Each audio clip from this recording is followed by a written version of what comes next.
for far too long. We allowed standards to slip and different standards for men and women and combat arms MOSs and jobs. That's not acceptable. We need to have the same standard, male or female, in our combat roles to ensure our men and women who are under our leaders or in those formations have the best possible leaders and the highest possible standards that are not based at all on your sex, if you're a man or a woman.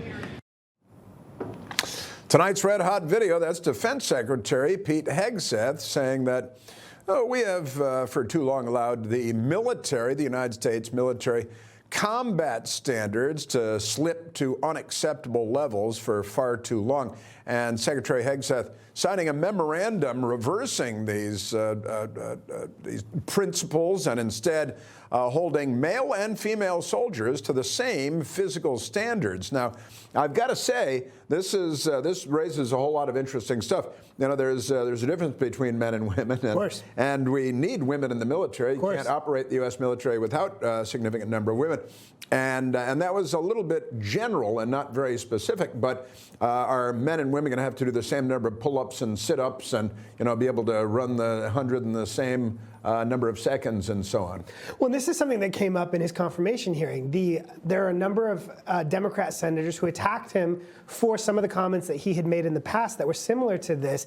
And the way that he defended it wasn't to say, I'm against women in the military. It was to say the standards being lowered for women have put an asterisk next to their qualifications so that when they show up in a battalion, the men in their battalions look at them differently because the standards have been lowered when they believe they could have accomplished the same standards. And so I think this puts everyone on the same plane, and it also increases our own readiness and capabilities in a way that is desperately needed when you look at the threats we're facing around the world.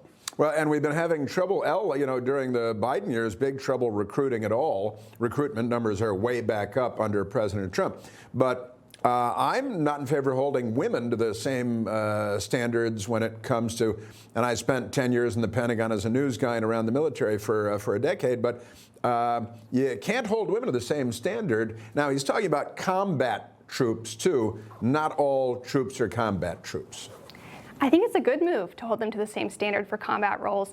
I mean, third wave feminism's message to women was effectively that they were the same as men, that there were no differences. Obviously, you and I both know that's not true. But if women want to be treated the same way as men, I think this is a way to do it, and also in a way that doesn't sacrifice effectiveness. I mean, lowering standards, PT standards for women in the military is kind of one of the original DEI moves when you lower standards to cater to the needs of a particular identity group. Overall effectiveness decreases, whether it's in the military or among air traffic controllers. So I think this is a smart move. Well, it's a fact. And Joe Biden and his chairman of the Joint Chiefs, thoroughly modern Millie, they were trying to fill the ranks with men dressing as women, which is another discussion for another day. But information, truth is freedom, is Newsmax. It's real news for real people.